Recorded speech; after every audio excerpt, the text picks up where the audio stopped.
जनसुरक्षा कायद्यांतर्गत वैयक्तिक व्यक्तीला अटक करता येत नाही असं फडणवीसांनी म्हटलं।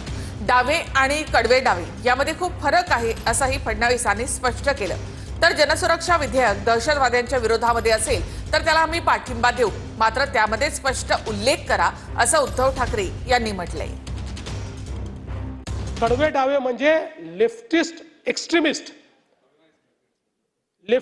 एक्स्ट्रीमिस्ट त्यामुळे डावे आणि कडवे डावे याच्यात हे अंतर करण्यात आलेलं आहे। अराजक तयार करण्याचा जे प्रयत्न करतायत अशा संघटनांना बॅन करणे आणि मग बॅन संघटनेचं जो काम करतोय त्याच्यावर कारवाई करण्याकरता या कायद्यामध्ये इंडिव्हिज्युअल व्यक्तीला अरेस्ट करताच येत नाही। पूर्णपणे लोकशाहीची तत्व आणि भारतरत्न डॉक्टर बाबासाहेब आंबेडकरांचं संविधान पाळून तयार करण्यात आलेला हा कायदा आहे। या कायद्याच्या माध्यमातून कोणावरही चुकीची कारवाई ही करण्यात येणार नाही। कडवे डावे मग काल मारामारी केली ते कोण होते?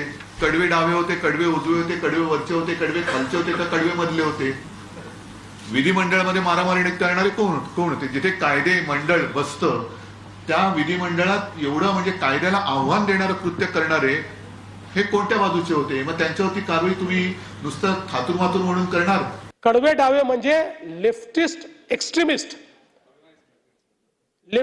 एक्स्ट्रीमिस्ट त्यामुळे डावे आणि कडवे डावे याच्यात हे अंतर करण्यात आलेलं आहे। अराजक तयार करण्याचा जे प्रयत्न करतायत अशा संघटनांना बॅन करणे आणि मग बॅन संघटनेचं जो काम करतोय त्याच्यावर कारवाई करण्याकरता या कायद्यामध्ये इंडिव्हिज्युअल व्यक्तीला अरेस्ट करताच येत नाही। पूर्णपणे लोकशाहीची तत्व आणि भारतरत्न डॉक्टर बाबासाहेब आंबेडकरांचं संविधान पाळून तयार करण्यात आलेला हा कायदा आहे। या कायद्याच्या माध्यमातून कोणावरही चुकीची कारवाई ही करण्यात येणार नाही।